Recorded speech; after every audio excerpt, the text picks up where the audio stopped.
Missouri, where I am the Director of Women's Education for H. St. Louis, and I'm really glad to be here with you tonight. We're talking tonight about setbacks versus resets. So, I don't know who's watching this, but I'm sure a lot of you have been to Israel. And if you haven't been to Israel, please get to Israel. As soon as Corona's over, please God, soon, and they open the borders, go to Israel. If you haven't been there in a while, I highly recommend. Shout out to the H Destiny trips. They're awesome. Okay? And on the H Destiny trips, you'll actually get to do what I'm about to talk about. And that is tour Ein Gedi, to hike Ein Gedi. A lot of you have done that already. Ein Gedi is one of the more famous places to visit in Israel.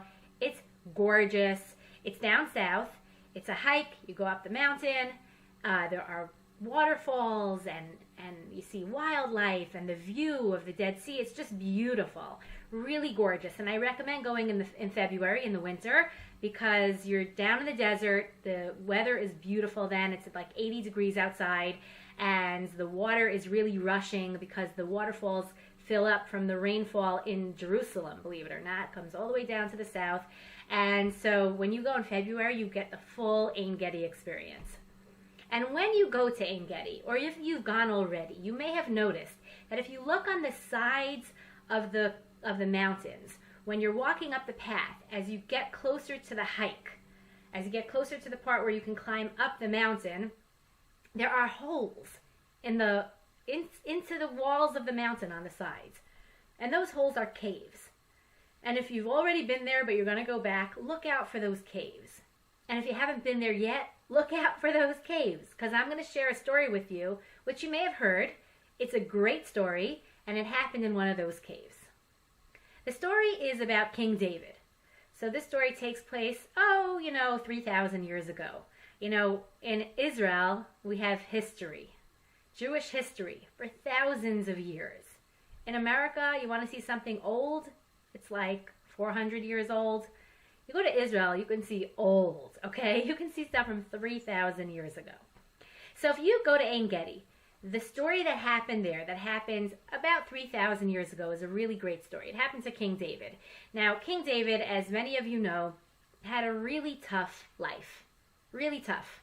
I mean, the poor guy was tortured by his brothers. He was tortured by his father-in-law, wanted to kill him, chased after him for years, tried to kill him. And then his own sons tried to kill him. And on top of all that, David himself had a tough personality. He actually was that classic red-headed, hot-headed temper guy. He was a bloodthirsty guy. He really, by nature, was out to kill.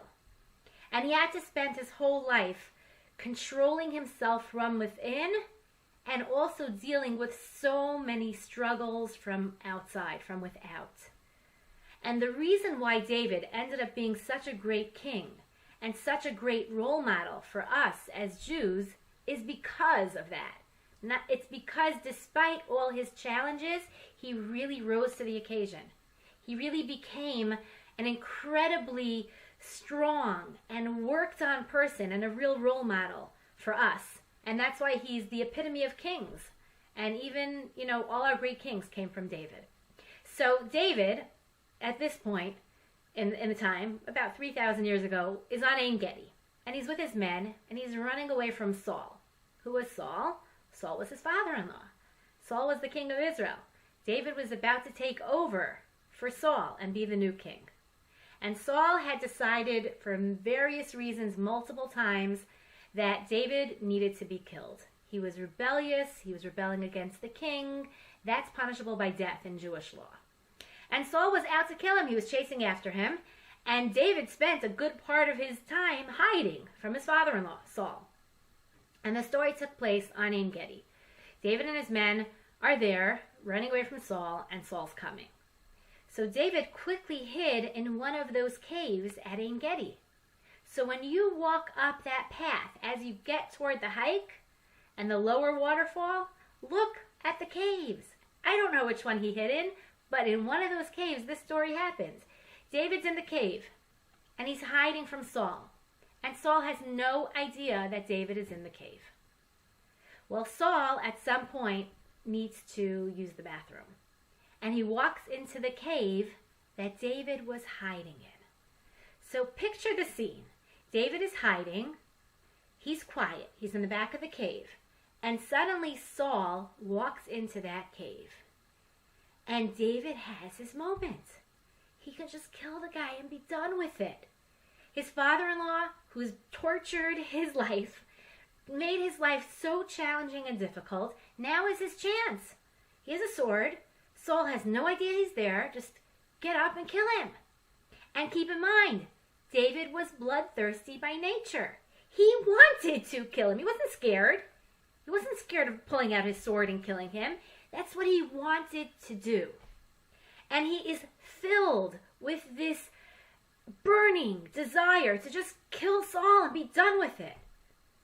But he doesn't. He holds back.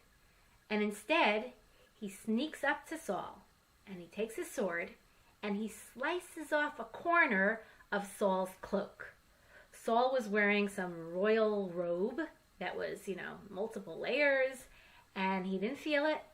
And David quickly and quietly cut off a piece of Saul's cloak. Saul finishes his business, goes out of the cave. David and his men wait until Saul and his men are on the next mountain over. They don't see David there. They couldn't find him. So they move on. They're on the next mountain over, and David and his men climb to the top of En Gedi.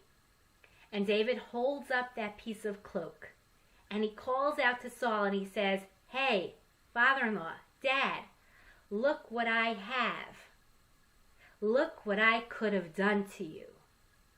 And Saul actually has his moments of clarity. Everybody in their life, even tough people, have moments of clarity. And he has his moments of clarity where he says, David, you're just a much better person than I am. Wow. He realized what just happened.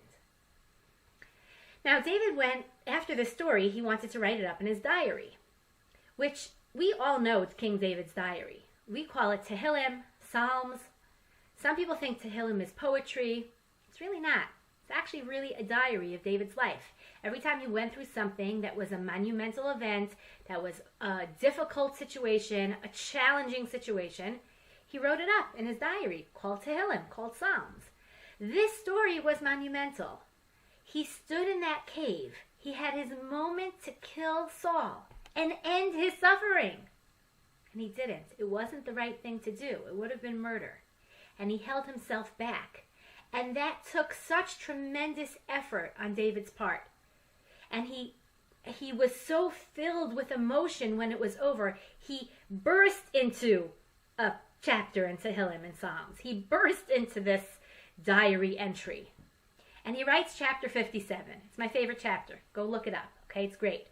He writes chapter 57 in Tehillim, in Psalms, and there's one verse in there that I want to focus on for tonight, and that's verse 3. Verse 3 says, Ekra le'Elokim elyon, I call out to God on high, meaning above all my understanding, Lakel gomer alai, to the one who finishes on my behalf. What was he saying? God, you finish things for me. What was the intention of David in this line?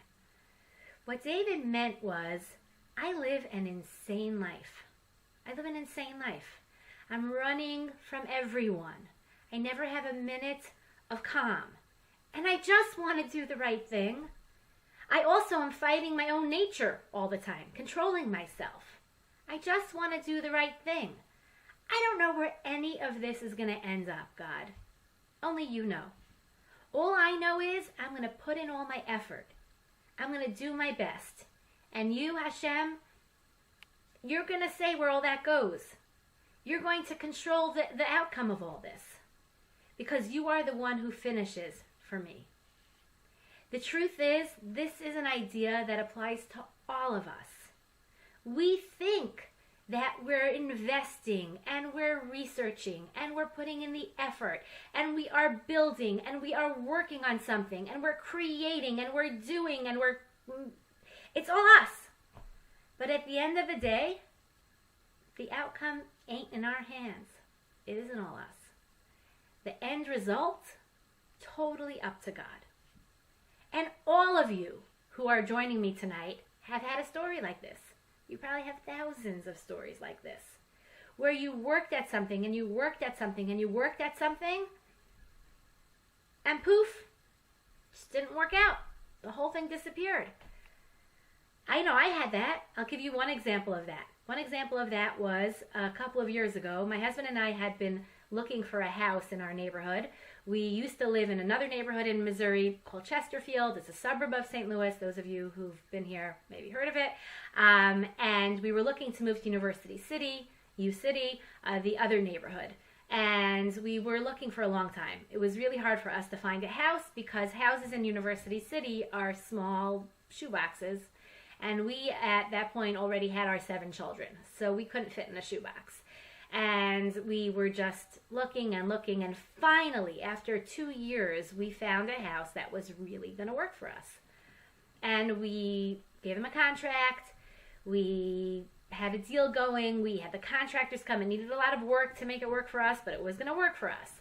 And we had the contractors come. We had estimates given. We were ready. Inspectors came. We were ready to close on the house. And last minute, the whole thing fell through. The whole thing.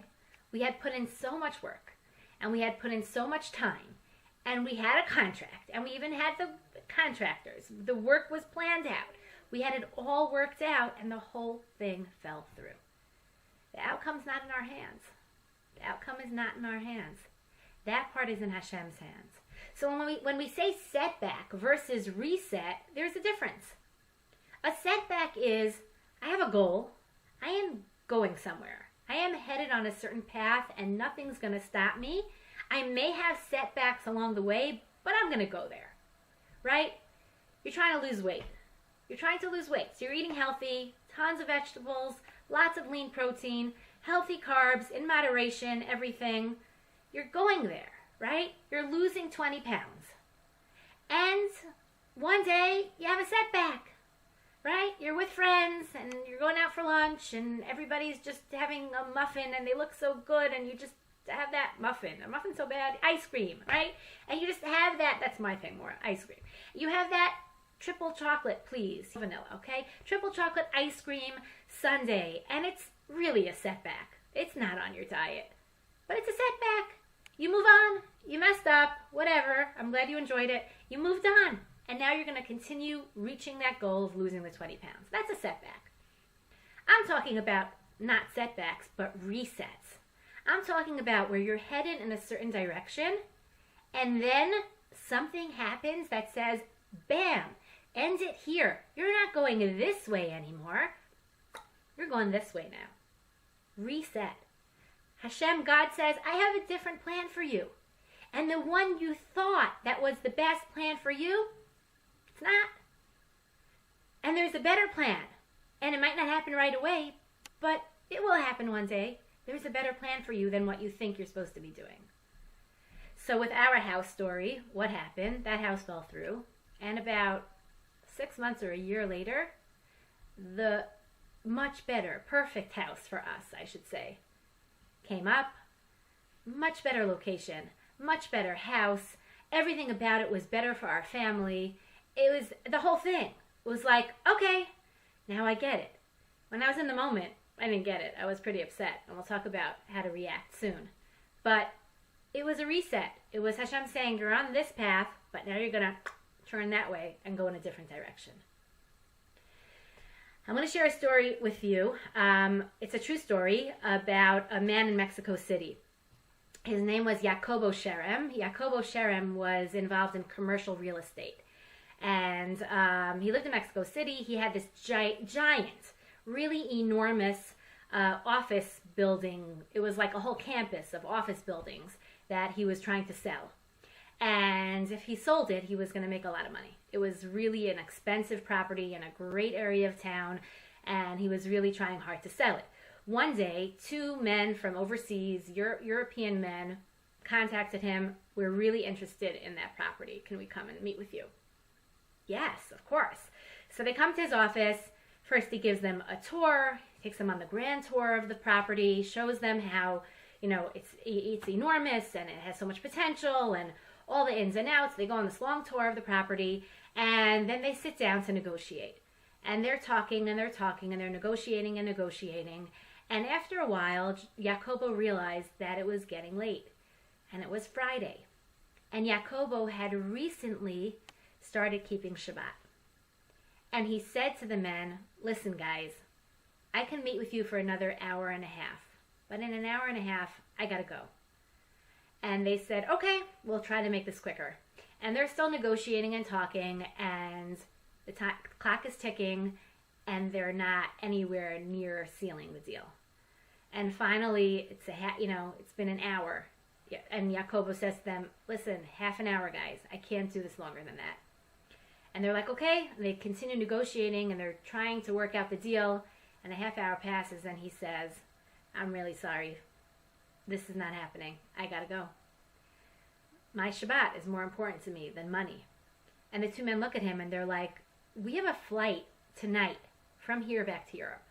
We're not coming back. If you walk out right now, this deal is over. We're not buying the building. That's it. And he said, okay, it's not worth any money to me. I have other commitments that are more important to me than money. And that's going to be it. And they were like, okay. And that's it. They left, and the whole thing fell apart. Let's freeze that story right here. Okay? It has a happy ending, and I will tell it to you in a minute. But let's freeze it right here. Okay? Here's Jacobo. He just lost a massive business deal. He just lost potential, I don't know the numbers, but tons of money, okay? Let's make it up. $10 million, okay? A ton of money. And he has no way. It's over.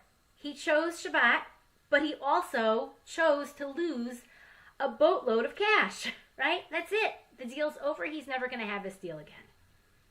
What was he feeling at that moment? So he made a choice because of his values. So I'm sure he was very happy and proud of himself that his values are more important to him than money. Money is a value, but it's not as valuable to him as Shabbat.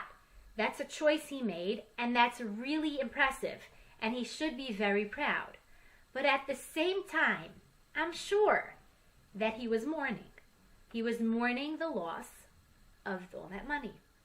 He was mourning the loss of a really good business deal. And that's really normal. It's really healthy, right? To feel that loss is really a normal thing. It's going to happen. But then what happened? The reset happened, and the great ending to the story happened. 2 weeks later, in Mexico City, there was a tremendous, tremendous earthquake. The city was destroyed. Buildings turned to rubble. People lost their lives. Homes were demolished. The city fell apart. And there was one block downtown that every building on the block totally destroyed. Reduced to rubble. Nothing. Except for Jacobo's building. His building was still standing. Nothing happened to it. And suddenly, his office building was the most wanted property in all of Mexico City. Offices, businesses, government offices. No one had a place to go. No one had a place to open. They all were running after him to buy his building, to take it off his hands. He ended up selling it for 5 or 6 or 10, I don't know the numbers, times the amount of the original sale. So he had a reset. He had you're going this way, but no, this is not going to be the best way for you. And he had to shift gears, like, okay, I'm not selling it to these people. And then, thank God, he got to see the positive ending to his story, which was, yeah, it's okay. There's a better plan out there. We just didn't know it yet. But if I wait 2 weeks, I get to see it. So sometimes this is what happens to us. We have to ask ourselves, I know I put in all the effort, but I'm not God. And maybe God has a better idea of what's good for me. Maybe he has a bigger picture. He knows the whole thing. And he knows where I should go with this. That could be so much better for me. We say this in Alcoholics Anonymous. We've all taken the line from there, which is let go and let God. And that's what happens when you reset. When you reset, you say, okay, I did what I could. I put in all my effort. I put in all the work. I had my hopes up. I thought this was going to go a certain way. Whew. Didn't go the way I planned, but you know what, God? I'm putting it in your hands. It's not in my hands then. The outcome is up to you.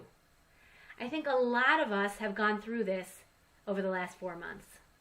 Corona has created a situation in every single person's life. I can't believe that there's a single person out there that didn't have a reset in their life, or 1,000 resets in their life in the last 4 or 5 months. All of us. The way we were planning our summer vacations, the way we were planning our family get-togethers, our Passover seders, the end of the school year, our jobs, our financial situations, our kids' events. I mean, we've all had probably hundreds of resets. I thought it was going to be one way. I was supposed to bring 20 women to Israel this summer and lead a trip. And I didn't. Of course not. No one could go to Israel right now unless you're a student or you're Israeli. And that was a major reset. My kids thought they had plans for camp. Nothing. Reset. Come up with a different plan. We've had family members who couldn't join other family members for Passover, and they were stuck having a Seder by their lonesome. That's a major reset. This has been a big part of our lives for the last 4 months. And the question is, how do we react? How do we respond? Do we flip out? Do we get completely bent out of shape? Do we get angry? Do we yell, scream, and kick? Or do we accept? Now, resets could happen in different shapes and forms. You can have small ones, and you can have big ones. I'll share a personal small reset that just happened to me on Friday. I was supposed to have cleaning help for a couple of hours, first time in a little while, and she double booked, and she went to someone else. And at the same minute that I found out I wasn't having any cleaning help, I also realized that my husband, who was supposed to take my son to an appointment, forgot and went to the gym. And I couldn't even reach him because he was at the J and he didn't have his phone was on silent while he was working out. So my world exploded for a few minutes. Are you kidding? Shabbat's coming in a few hours and I was counting on help to clean my house and get it ready for Shabbat. And now I'm going to have to clean it myself. And I have to leave right now, and I'm going to be gone for the next hour and a half while I take my son to his appointment because I forgot to remind my husband about it. So I didn't respond perfectly. I did get upset. I got very upset. It was an overwhelming minute, but I did keep trying to remind myself, it's okay. It's okay, Hashem. This is meant to be, right? There's some other plan here, and it's going to work out, however it's going to work out. So sometimes resets come in small things, right? I had a teacher in high school who used to say, on a scale of 1 to 10, 10 being nuclear war, how does this rate? So when on a scale of 1 to 10, and my cleaning lady not showing up and me having to take my son to his appointment and also clean my house, it probably isn't even a 1 if 10 is nuclear war. But it was overwhelming in the moment, right? So sometimes these resets come in small things like that. And sometimes they're big. I have a good friend whose son was in dental school. He worked really hard in college. He did really well on his exams. He pushed himself, got accepted to a really great dental school. And he's becoming a dentist. And he's in his first or second year in dental school, and he discovers something really disheartening. He did not have the fine motor skills that it takes to be a dentist. He can't be a dentist. A dentist takes very coordinated, delicate, specific skills. And it was a skill set that he wasn't good at. And suddenly he has to reset everything. He had spent 5 or 6 years to get toward this goal. And now, poof, the whole thing's over. The whole thing's gone. So that's a major reset. On a scale of 1 to 10, 10 being nuclear war, it's there. It's, maybe more like a 2. Like or a 3. He put a ton of time and effort and money into this, and now it's over. So these things come up in small ways and in big ways. And the question is, how do we react to them? How do we respond to them? So first of all, mourning is important. I am not an angel, and I don't think any of us are expected to be angels. We're human beings. And human beings have emotions, and having that emotional response is normal. It's healthy. But it has to be expressed in a healthy, normal way, right? So everyone should feel frustration, sadness, disappointment, a little bit of overwhelming feeling when they have a reset in their lives. That's normal. But the key is to take that disappointment and to turn it, to reframe it into acceptance, into saying, you know what? I don't know everything. There's a bigger plan out here. And I don't know it yet. But I'm going to learn it, and it's all going to be good. And it's really hard to do that. I'm not trying to say this is easy, but it's really important to do that, because that's how we get to growth and self-fulfillment in our own lives. I want to share another story from the Torah with you, another reset story that it's pretty powerful, and I think you'll enjoy it. The story goes at the end of the book of Genesis. The book of Genesis ends off with Jacob, our forefather, dying. He's one of our patriarchs, and he's dying. He's on his deathbed. And his sons all know that their father is dying. And so they each come for their opportunity to spend their last time alone with their father and to get blessings from their father. It's a very emotional and intense time in their lives. So Joseph, one of Jacob's sons, right, one of the 12 tribes, brings his 2 sons to spend time with their grandfather and to get his blessing. Joseph has 2 sons, Ephraim and Manasseh. Manasseh is the older son, Ephraim is the younger son. And Joseph brings these 2 sons to Jacob to be blessed. Blessings from a rabbi, from a great sage, from a forefather, a patriarch, wasn't just like a well-wish. Blessings were like your prophecy. This is what's going to happen to you in your lives. They were major, okay? So Joseph brings his 2 sons, Ephraim and Manasseh, and he positions them in front of Jacob so that Jacob could bless them. He puts Manasseh next to Jacob's right hand, and he puts Ephraim, the younger son, next to Jacob's left hand, because tradition was the older son gets blessed with the right hand and the younger son gets blessed with the left hand. Well, to Joseph's surprise, Jacob sees Ephraim and Manasseh, and instead of blessing them like this, he crosses his arms and he blesses them like this, meaning he puts his left hand on the older son and his right hand on the younger son. Big ouch. Big, big ouch. He's telling Joseph that Ephraim, the younger one, is going to grow up to be more respectable, do more things, more accomplished than his older brother Manasseh. Big ouch for a parent to hear that. And the commentaries ask a question. Why did Jacob do this?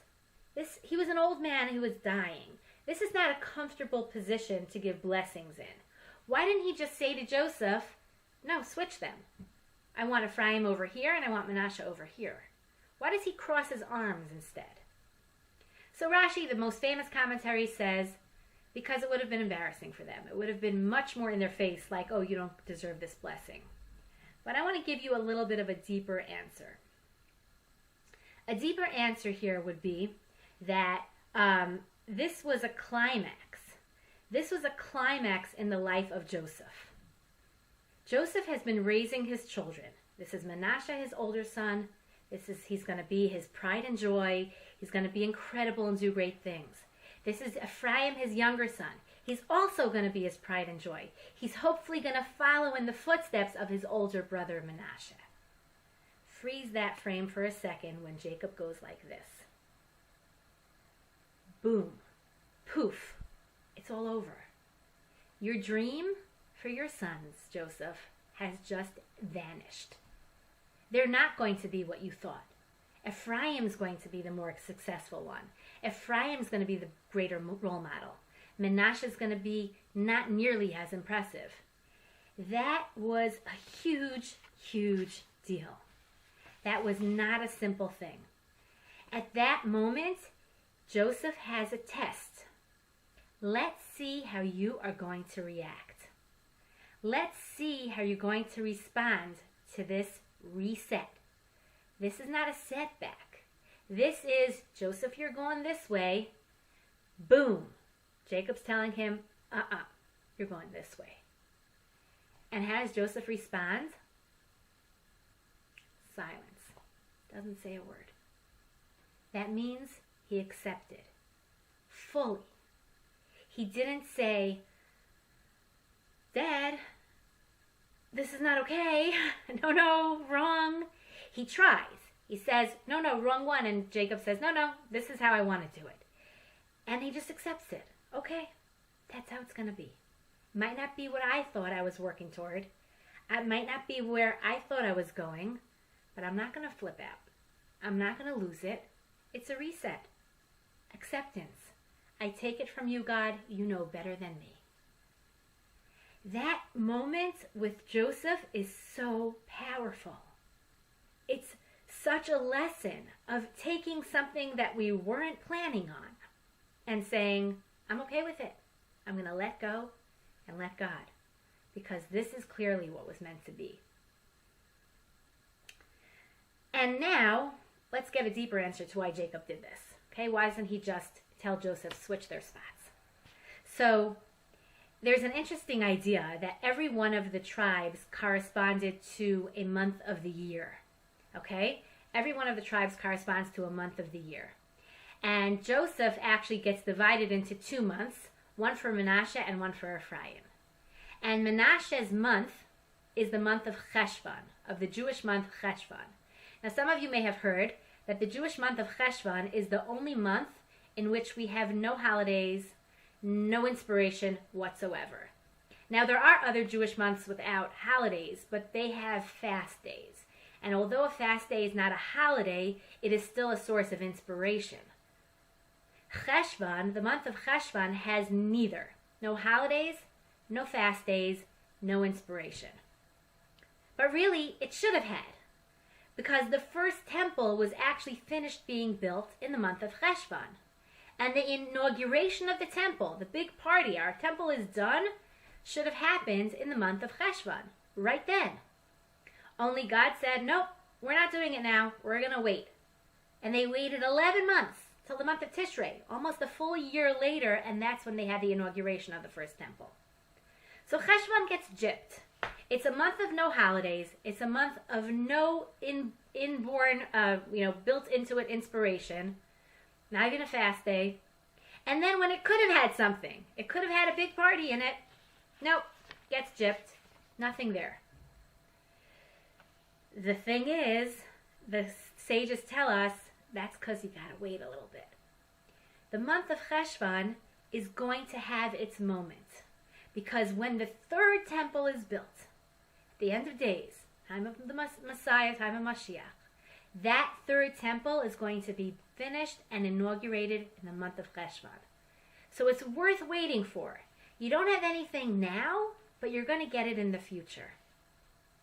When Jacob went like this on Manasseh and Ephraim, it's very likely what he was saying was, I want you to stay in your real spots, because that's where you're going to get to one day. Right now, I'm going to cross my arms, because right now, this is where you're at. Ephraim's going to be the greater one, and Manasseh's going to be the less accomplished, even though he's older. But one day, this is all going to change. And one day, you're going to be in your correct spots. And Manasseh, you're going to show greatness that people don't realize you have. And it's going to come out in your month of Cheshvan. It's going to come out in that month that was gypped until now. It has hidden greatness. The greatness of Cheshvan is not obvious, but it will be obvious one day. Menashe represents hidden greatness that is there, that can be touched on and can be brought out if a person recognizes that their life, their outcomes is in the hands of Hashem. It's God who runs the bottom line. It's not me who creates that outcome. He finishes it for me. And when we do that, we tap into that hidden greatness of Menashe. The word Menashe in Hebrew is Mem Nun Shin He. If you rearrange the letters, it spells Neshama, soul.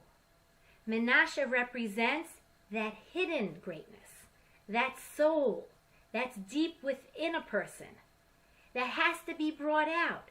That sometimes when we face things that are challenging and difficult, we can make that part of us shine by saying, whoa, it's not how I thought it was going to be, but it's okay. It's a reset. There's another plan here. I'm going to let go, and I'm going to let God. So Menashe represents this idea of, I thought I was going someplace, and I didn't end up there. But it's all good. It's all good. It's a reset. And now I'm going to go in a different direction. When we react healthy here, when we come out with mourning, and that's okay, if it's healthy and appropriate, and we can then transfer, we can adapt our mourning into something deeper called acceptance. That's where we show the world it's all going to be good. You know, we're all in a book. We're all in the middle of a book. Our lives are like a novel. Our lives are like an 89-chapter book. The thing is, we may only be in chapter 3. We may think we're in chapter 93, but we're really only in chapter 3. And there's so much more that has to play out as we go through life. And that's what a reset is. It's saying, I thought I got it. I thought I was heading in one way, but I just discovered I've got a lot of more chapters ahead of me. And the story's going to play out differently than I planned. And it's all great and it's all good. We just got to let go, and we just got to let God.